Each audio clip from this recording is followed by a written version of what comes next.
at the ITO Cup CAF Awards. So let's talk about where we have Nigeria, of course, the women's football out there. And this same women's football that we just do like this and do like that. They always give us good reasons to talk about them. Let's see the top nominees. Asisa Toshola of Nigeria and Dalian Quanjian of China. Christina, Katlina, and of course Gabriel Abudi. Look, we've tried to analyze the chances of these other guys, but each time we try to do it, Assistant Oshola just it's because you have to stretch the argument beyond logic. Really, as it is now on paper and on the field, is as is at. I mean, she's done very well with Dalian Quanjin, winning the FA Cup and even Super Cup with them. Was among the top scorers in the league. You know, no disrespect to Gabriela Bodi. I mean, she did very well when Cameroon hosted the Nations Cup, but she hasn't matched it really when it comes to club performance with Azizat. So Katlina has done well as well, and due respect, but they've done well in their own rights. But when you have an Azizat that is firing from all cylinders, it's like being a hazard in the midst of Messi and Ronaldo. It's almost as if your efforts would count for nothing because those guys are out of this world. Azizat so far has been out of this world. You have to give So while your pick Mo Salah is taking his award, and some Nigerians will point and say that's our own also. Of course, we will not come home empty-handed. That would win. So Assistant Oshola, top pick for Nigerian football followers. Let's see, Coach of the Year. Our Nigerian representative, Ghana Raw Super Eagles coach, is there Hector Cooper. The Pharaohs of Egypt. And this man, everybody's not talking about this guy, Amuta, but I think he had a fantastic year with Wydad. Yeah, they won the CAF Champions League, but beyond that, we saw their performance at the World Club Cup. It's the World Club Cup. That would count. That would count. Why? I mean, that was a disastrous outing. There would always be a winner of CAF Champions League. You know, there will always be a winner. There will always be a winning coach. That one is static. But what Hector Cooper has done is massive. Taking Egypt to the World Cup, you know, since 1990, they've not been to the World Cup. And also a creditable performance at the Nations Cup. Ending up as, you know, runner-up. You know, I mean, you have to cut him some slack, and it's a massive achievement. Coming out, forgetting the fact that they've not been in the Nations Cup for like 2 successive years before coming back and almost, you know, getting close, winning it. Are you giving it to Hector Cooper? I will. Guarantor is still very far. I will give it to Hector Cooper. Yeah. This is a word. Wow. Okay, so that's it.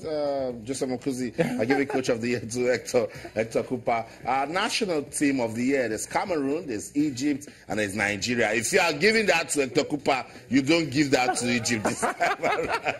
You know, the thing is, when you talk of 2017, you have to put into consideration the heroics of the Cameroonians. I mean, they won this Nations Cup against the run of play. They were underdogs. They were not even among the top 5 being rated. They had all manner of issues going to the Nations Cup, players opting out. And in spite of that, they were able to weather the storm and got to the Nations Cup, you know, and were able to win it. Totally unexpected. And Egypt has done well, we know. But so long as it's the national team of the year, I think the odds favor Cameroon to pick this one.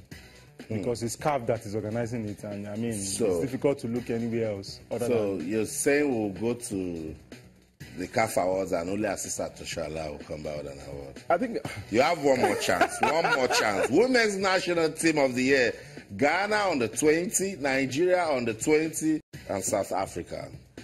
This one is, I think I want to sit on the fence here. It's difficult to pick. Ghana under 20 did quite credit. On Nigeria as well did well. South Africa, I can't really say for sure. I think on this I want to sit on the fence. Yeah.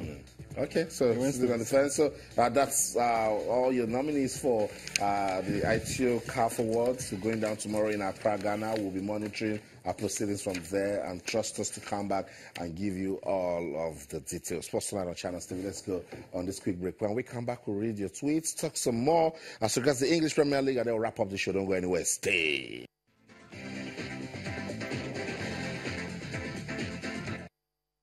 Welcome back, Sports Tonight on Channels Television. Home stretch now. Joseph, let's talk about the English Premier League. A big one is going down. Arsenal taking on Chelsea. I will still see updates as regards that one. But I've been asking everybody, so let me get your view. Manchester City, what sort of football are they playing? Out of this world, Austin. Out of this world, and brilliant football, total football. and exciting football. I mean, just like bringing, the Catanasio, bringing the tiki-taka back, according to Guardiola. I say Barcelona brand of football is finally working in the Premiership. And if you look at the monies they've spent. So they used last year to test it. Yeah, they used last year over £400 million spent so far since they took over. 426 million pounds. Jose Mourinho doesn't like it. He doesn't like it. What is all this? Those are the things. And he really spent more when it comes to defenders. Spent over £145 million alone on defenders. Bringing in Mendy. And you realize that this is a man that has decided, he's really looked at his team and ways of improving his team and packaged the brand of football and the players that will suit that brand of football. And what we are seeing is exceptional football. That's right. Out of this world. It's very difficult to stop them from winning. They are 15 points clear now. And the way things are going, I mean, the chasing pack are trying. Chelsea, have been in top form, winning about 10 games in the row. But the way City is making it look like a sprint. It's not, they aren't making it look like a marathon. It's a sprint. They're racing away. They're racing away. They're making it difficult. Chelsea is trying this evening now to see if they can, no matter how futile it is, to get the result. 48th minute played, it's still goalless. It's such, I don't know how to, the words cannot really describe the way they've turned up this season. And everybody knows that they are champions in waiting. So let's assume Arsenal beats Chelsea tonight. It's still goalless. Live updates for you. So it's all over. If Arsenal should beat Chelsea, you think it's all over? It's been over a long time ago. What we are just waiting for is for it not to be mathematically possible. That's what we are waiting for. But in terms of the kind of results City is churning out, this kind of result they are churning out, and the quality of play, it's very difficult to see anything. They are like a moving train. You cannot stop a moving train with your bare hands. It will crash you. It will crush you. So that's just the thing. Right now, everybody knows that City are not, they are champions in waiting. And when you are 15 points clear, further 16 points, with Chelsea, it's difficult to bet. I can't place my bet on Chelsea. I'm not talking about a bet, but you guys just saying that we should close shop. This season is all over. We'll go through the movement. But at the other level, Champions League qualification is still very intense. Tottenham is there. Liverpool also, Arsenal trying to get in with a fight. Man U watching their back because Chelsea is just a point difference.